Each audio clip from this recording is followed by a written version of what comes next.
નમસ્તે મિત્રો, મારી યુટ્યુબ ચેનલ ભારતી સોલંકી બ્લોગમાં આપ સૌનું હાર્દિક સ્વાગત છે। તો આજે આપણે તમને સંભળાવવાના છીએ શીતળા માતાજીની વાર્તા, સાતમની વાર્તા। તો તમે બધા એકવાર જરૂરથી સાંભળજો। વાર્તા ગમે તો લાઈક કરજો, શેર કરજો અને મારી ચેનલ ભારતી સોલંકી બ્લોગને સબસ્ક્રાઈબ કરી દેજો। ચાલો આપણે પહેલાં તો હું તમને શીતળામાનું વ્રત કેવી રીતે રહેવાય, સાતમ કેવી રીતે રહેવાય, કઈ કઈ વિધિ કરવાની હોય અને કઈ વસ્તુ ખવાય, કઈ વસ્તુ ન ખવાય, તે બધું જ તમને આ વિડીયોમાં આગળ જોવા મળશે। તો વિડીયો તમે આખો જોજો। અને હા, એક વાર્તાનો નિયમ હોય છે કે વાર્તા તમે શરૂ કર્યા પછી તમારે અધૂરી છોડાતી નથી, એટલા માટે વાર્તા તમે પૂરી જોજો, તો જ તમને એનું પુણ્ય મળશે। ચાલો તો આપણે વાર્તા શરૂ કરીએ। ચાલો તો આપણે બધાથી પહેલાં આપણે સાતમની વિધિ, વ્રત કેવી રીતે કરવું એટલે કે વ્રતની વિધિ તમને કઈ સંભળાવું। પવિત્ર શ્રાવણ માસની અંધારી સાતમ એટલે કે વદ સાતમના દિવસે સૌભાગ્યવતી સ્ત્રીઓ આ વ્રત કરે છે। સ્ત્રીઓને સૂર્યોદય પહેલા ઠંડા પાણીથી સ્નાન કરવું અને આખો દિવસ ઠંડુ ખાવું। આ દિવસે ચૂલો સળગાવો નહીં, ચૂલો સળગાવનાર પર શીતળામાં કોપાન થાય છે। ત્યારબાદ ઘીનો દીવો કરી શીતળા માતાજીની વાર્તા કહેવી અથવા સાંભળવી। આ વ્રત કરનાર સ્ત્રી પરમ સૌભાગ્ય પામે છે, ધન, ધાન્ય અને સંતાનની સમૃદ્ધિ પ્રાપ્ત થાય છે। તો આવી રીતે શીતળા સાતમની વિધિ છે, એટલે કે શીતળામાનું વ્રત કરવી તેની વિધિ છે। અને આ બધા જ નિયમો પાળવા પડે છે આપણે શીતળામાની સાથે રહેવીને ત્યારે। ચાલો તો હવે આગળ તમે વિડીયોમાં બન્યા રહેજો, તો આગળ તમને શીતળા માતાજીની વાર્તા સંભળાવું। વાર્તા। ઈશ્વરનગર ગામે એક ગામમાં એક ડોશી તેના બે દીકરાની વહુઓ રહેતી હતી। મોટી વહુ જબરી, કજિયાખોર અને ઈર્ષાની ભરેલી હતી, વાત વાતમાં વાક કાઢે એવી હતી, જ્યારે નાની વહુ ઘણી ભલી, ભોળી અને પારકાના દુખે દુખી થનારી હતી। પવિત્ર શ્રાવણ માસ આવ્યો। રાંધણછઠના દિવસે નાની વહુ રસોડે રાંધવા બેઠી અને રાત સુધી રાંધતી રહી। પછી ચૂલો ઠારવાનો વિચાર કરતી હતી, ત્યારે પારણે પોઢેલો નાનો છોકરો રડવા લાગ્યો। સાથે કામ પડતા મૂકી અને નાની વહુએ છોકરાને ખોળે લીધો।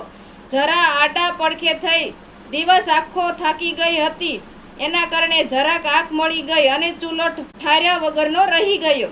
અડધી રાત પછી શીતળામાં ઘેરે ઘેરે ફરવા નીકળ્યા। ફરતા ફરતા નાની વહુના ઘરે આવ્યા અને ચૂલામાં આળોટવા લાગ્યા। ત્યાં તો શરીરને ઠંડક વળવાને બદલે કાળી લાઈ લાગી અને શીતળામાં દાજી ગયા। આથી માને ક્રોધ વ્યાપી ગયો। તરત જ નાની વહુને શ્રાપ દીધો, હે મૂર્ખ સ્ત્રી, જેમ મારું શરીર બળ્યું એમ તારું પેટ બળજો। નાની વહુ સવારે ઉઠી ચૂલા તરફ નજર કરી તો ચૂલો સળગતો હતો અને પડખામાં સૂતેલો છોકરો બળીને ભડથું થઈ ગયો હતો। નાની વહુની આંખોમાંથી શ્રાવણ ભાદરવો વરસવા લાગ્યો। જે જાણી ગઈ હતી જરૂર પોતે શીતળામાના દોષમાં આવી ગઈ છે, માતાએ શ્રાપ આપ્યો છે। એ તો રડતી રડતી સાસુ પાસે ગઈ, બધી વાત કરી। સાસુએ ગળગળતા અવાજમાં આશ્વાસન આપતા કહ્યું, વહુ ધીરજ ધર, શીતળામા પાસે જઈને તારા છોકરાનું સજીવન માંગજે, મા તો દયાળુ છે, જરૂર તારા પર કૃપા કરશે। નાની વહુ સાસુના આશીર્વાદ લઈને છોકરાને સુંડલામાં નાખીને શીતળામાનું રટણ કરતી કરતી જાય છે। રસ્તામાં બે તલાવડીઓ છલોછલ ભરી હતી, કિનારા પર પક્ષીઓ બેઠેલા, પણ કોઈ પાણી પીવે નહીં, મનુષ્ય કે પક્ષી કે પારેવા। જે કોઈ આ બે તલાવડીનું પાણી પીતું તે મરણને શરણ થતું હતું। નાની વહુ સુંડલો લઈને જતી જોઈ તલાવડી બોલી, બાઈ રે બાઈ, ક્યાં આલી?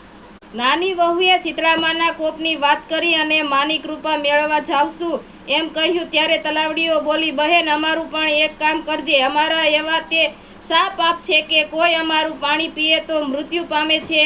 માં મળે તો અમારા દુઃખનું નિવારણ પૂછજે। નાની વહુએ હા પાડીને આગળ વધી। રસ્તામાં બે લડતા આખલા મળ્યા, બંનેની ડોકે ઘંટડીના પડ બાંધેલા હતા। નાની વહુને જોઈને પૂછ્યું, વહુ ક્યાં હાલી? નાની વહુ શીતળામાના કોપની વાત કરી ત્યારે આખલા બોલ્યા, અમારું એક કામ કરજે, અમે સદાય લડ્યા જ કરીએ છીએ, અમારી ડોકે આ ઘંટીના પડ છે, તે કેમ કરીને છૂટા પડતા નથી? તો અમારા એવા તે શું પાપ હશે? તેથી અમારા પાપનું નિવારણ પૂછતી આવજે। નાની વહુએ હા પાડીને પછી આગળ ચાલી।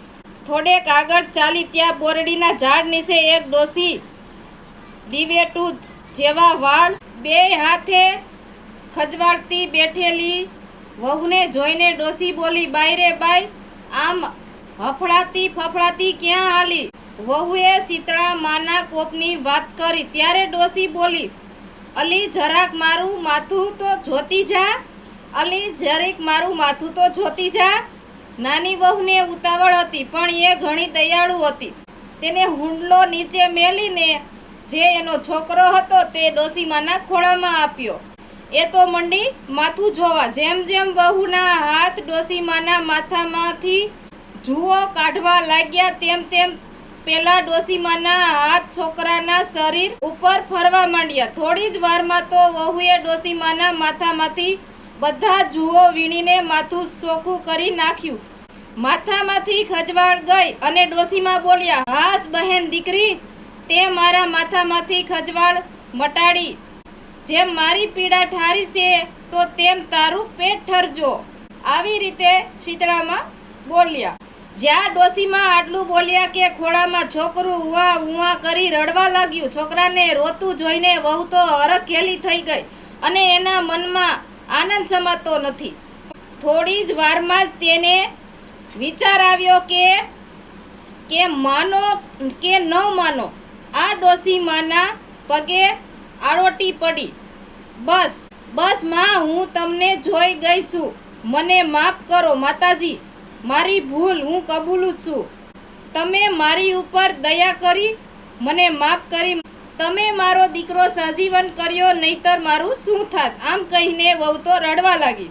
ત્યારે શીતળામાં બોલ્યા, રડ નહીં દીકરી, મારું વ્રત કરનાર બધી જ રીતે ધ્યાન રાખવું જોઈએ. વ્રત અખંડ રહેવું જોઈએ, વિધિ પ્રમાણે વર્તવું જોઈએ, એમાં જરાય ભૂલ ન થાય તેનું ધ્યાન રાખવું જોઈએ. જરાય ભૂલ થઈ તો વ્રત ફળે નહીં અને સાપ લાગે છે, પાપ લાગે છે. માટે હવેથી ધ્યાન રાખજે. જા સુખી થા, મારા આશીર્વાદ છે. શીતળામાના આશીર્વાદ લઈને વહુ પોતાના સજીવન થયેલા છોકરાને કાખમાં નાખીને જવા તૈયાર થઈ ગઈ અને બે હાથ જોડી બોલી, માતાજી, રસ્તામાં આવતા બે તલાવડી છે, નિર્મળ જળ છે, છલોછલ પાણી ભર્યું છે, ટોપરા જેવું મીઠું પાણી છે, પણ કોઈ છાલકું પાણી પીતું નથી, કોઈ તલાવડી સામે જોતું નથી. તેના પાપોનું નિવારણ શું છે તે આપ દયા કરીને મને કહો. વહુની વાત સાંભળી શીતળામાએ કહ્યું, બેટા, આગલા ભવમાં એ બેય શોક્યો હતી. બેયની વચ્ચે એવું વેરઝેર હતું કે રોજ લડે. ઘેર દુજાણા હતા, તેથી વલોણું હતું. એટલે સાસ થાય અને સાસ કોઈ આડોશી પાડોશી અતિથિ અભ્યાગત લેવા આવે ત્યારે એ સાસમાં છલોછલ પાણી નાખીને આપે. એ પાપના લીધે એનું પાણી આજે કોઈ પીતું નથી. માટે હવે તું જઈને એમાંથી ખોબો પાણી પીજે, એટલે એમના પાપોનો નાશ થશે. પછી તો તલાવડીના પાપનું નિવારણ સાંભળી ફરી વહુએ બે હાથ જોડીને માતાજીને કહ્યું, માતાજી. ત્યાર પછી રસ્તામાં આવતા બે આખલા મળ્યા. બંને આખલા આખો દિવસ સામસામે લડ્યા જ કરે છે અને તે બંનેના ગળામાં ઘંટીના પડ લટકે છે. એમના પાપોનું નિવારણ શું છે તે પણ કહો. શીતળામાએ કહ્યું, સાંભળ દીકરી, ગયા ભવમાં એ બંને દેરાણી જેઠાણી હતી. બે ટૂંકા મનવાળી, ઘરમાં ખાંડિયું એટલે કે ખાંડણિયું અને ઘંટી હતા, પણ આડોશી પાડોશી દળવા ખાંડવા આવે તો સણકા કરી કાઢી મૂકતી, કોઈને દળવા ખાંડવા દેતી નહીં.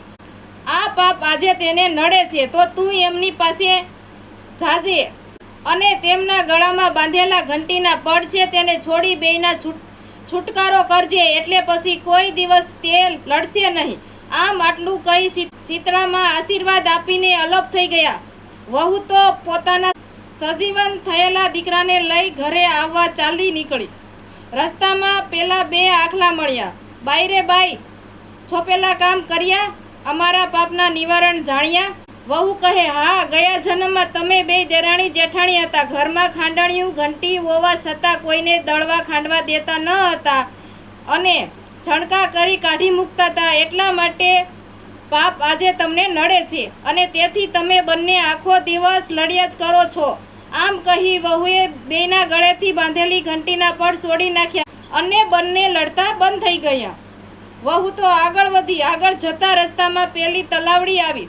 તલાવડી પાસે પહોંચતા વહુએ તલાવડીના આગલા જન્મની વાત કહી અને કહ્યું, બહેન, ભગવાન પાસે તો ચોખ્ખો ન્યાય છે. જેવું કરો એવું ભરો. ભાવના ભૂલશો નહીં. ખાખરો વાવવાથી ખીચડી મળે નહીં. દૂધના દૂધમાં અને પાણીના પાણીમાં એ જ માનવું ભૂલશો નહીં. માટે હવે ધ્યાન રાખજો બહેનો. ભૂખ્યાને અન્ન અને દુખિયાને જે યથાશક્તિ પ્રમાણે મળે તે આપજો. આમ કહી વહુએ ખોબો ભરીને તલાવડીમાંથી પાણી પીધું અને કહ્યું, ભગવાન તારું ભલું કરશે. અને આટલું બોલતા આકાશમાંથી પંખીઓનું ટોળું તલાવડી ઉપર ઉતરી પડ્યું. પશુ પાણી પીવા આવવા લાગ્યા. આ જોઈને બેય તલાવડીઓ આનંદિત થઈ ઉઠી. ઘેર જવામાં મોડું થઈ જશે એમ વિચારી વહુ છોકરાને લઈને ચાલી. ઘેર આવીને સાસુમાના ખોળામાં છોકરો આપી કહ્યું, સાસુમા, ઓ સાસુમા, શીતળામાં મને ઠર્યા, અમારા પેટ ઠાર્યા. માએ મને વહાલ કર્યો, નાના બાળને જીવતા કર્યા. શીતળામાના વ્રત અમને ફળ્યા. સાસુ તો પોતાના પુત્રને સજીવન થયેલો જોઈને હર્ષઘેલિત થઈ ગઈ. વહુને વહાલ કરી ધન્યવાદ આપ્યો. આ બાજુ જ્યારે જેઠાણી જાણ્યું કે નાની વહુ છોકરાને સાપડીમાં નાખીને શીતળામા પાસે ગઈ અને સજીવન થયો, એ તો ઈર્ષાની મારી બળી ઉઠી. પણ થાય શું? આ વાતને ઘણો સમય થઈ ગયો. દિવસો વીતવા લાગ્યા. પછી પાછો રાંધણસઠનો દિવસ આવ્યો. એટલે પેલી વઢકણી બળકણી જેઠાણીના મનમાં થયું કે લાવ હું દેરાણીની જેમ શીતળામાના આશીર્વાદ લઉં. આમ તેણે છોકરાને ઘોડિયામાં સુવડાવ્યો અને અડધી રાત સુધી રાંધવાનું કામ કર્યું. ચૂલો સળગતો રાખી બાઈ તો સૂઈ ગયા. રાત્રે ફરવા નીકળ્યા શીતળામાં. જેઠાણીના ઘરે આવ્યા. રસોડામાં જઈને જુએ છે તો ચૂલો સળગતો હતો. આ જોઈને શીતળામાં ક્રોધે ભરાયા. ચૂલાની રાખમાં આળોટ્યા અને શરીરે દાજ્યા. તેથી શ્રાપ આપ્યો, જેણે મારું શરીર બાળ્યું છે એવું એનું પેટ બળજો. સવારે ઉઠીને જ્યાં ઘોડિયામાં જોયું તો છોકરો મરેલો પડ્યો છે. તે તો રડવા લાગી. સાસુમાએ આવીને જોયું અને જેઠાણીને કહ્યું કે તને નક્કી શીતળામાએ શ્રાપ આપ્યો છે, માટે તું શીતળામા પાસે જા અને એમની પાસે ક્ષમા માંગ અને કહેજે કે મારી ભૂલ થઈ ગઈ છે, મને માફ કરો અને મારો દીકરો સજીવન કરો. દેરાણીની માફક જેઠાણી છોકરાને છાપડીમાં નાખીને ચાલતી શીતળામા પાસે જવા નીકળી. રસ્તામાં પેલી બે તલાવડીઓ આવી એટલે તલાવડીએ જેઠાણીને કહ્યું, બહેન, આટલો અમથો સંદેશો શીતળામાને આપજે ને. જા બાઈ, હું મારી ફિકરમાં છું, એમાં તારી પંચાયત ક્યાં પડું? સંદેશો શેનો ને વાત શેની? શીતળામાના શ્રાપથી છોકરો ભડથું થઈ ગયો છે. હું સંદેશો નહીં આપું એમ કહીને એ ચાલી નીકળે. આગળ જતા પેલા બે આખલા મળ્યા. આખલાએ તો જેઠાણીને પૂછ્યું, હે બહેન, તમે શીતળામા પાસે જાવશો? માને અમારો પણ સંદેશો આપજે. જેઠાણીએ સણકો કરતા કહ્યું, મરને મારા રોયા, તારી હાટું કઈ હું નવરી નથી કે તારો સંદેશો લઈને જાઉં. આમ કહીને એ તો આગળ ચાલી નીકળી. જતા રસ્તામાં એક ઝાડ આવ્યું.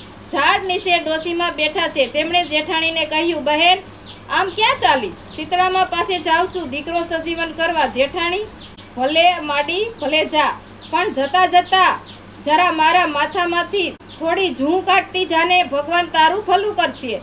ડોસીમાં બોલ્યા. જે મોટી વહુ હતી જેઠાણી, તે અભિમાનની પૂતળું હતું, ઈર્ષાનો ભંડાર હતો. એ તો કાંઈ સેવા કરે એટલે તરત જ બોલીએ, એ ડોસી, જોતી નથી? મારો દીકરો મરેલો પડ્યો છે અને શીતળામાં હજુ મળ્યા નથી. તને માથે જૂ છે તો બેઠી માથું ખજવાળને રાખને. મારી બાઈ, અહીં કોઈ નવરું નથી તારું માથું જોવા.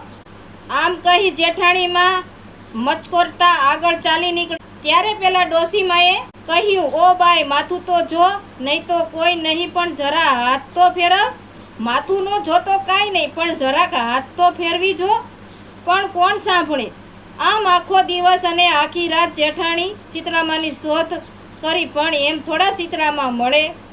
માટે બહેનો, દેખી કે કોઈની ઈર્ષાથી બળીએ એવું ન કરવું જોઈએ કે જેથી જેઠાણી જેવું થાય. કર્મ આપણે કરીએ છીએ અને તેનું ફળ આપણે ચોક્કસ જ ભોગવવું પડે છે. કોઈનું સારું થતું હોય તો ટાપુ ટીપું કરીને સટકવું નહીં, નકારો પણ ન કરવો. બંને તો દાન દક્ષિણા આપી ભૂખ્યાને ભોજન આપવું.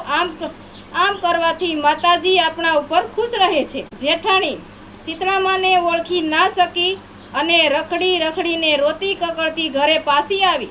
સાસુ પાસે ઢગલો થઈને પડી.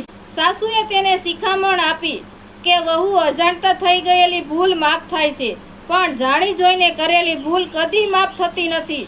અને એમાં વળી તારો સ્વભાવ, જેવું કરો તેવું જ ભરો, ભાવના ભૂલશો નહીં. જય શીતળામાં. જય શીતળામાં. જેવા નાની વહુને ફળ્યા તેવા વ્રત કરનારને, સાંભળનારને, લખનારને અને વાંચનારને સૌને ફળજો. જય શીતળામાં.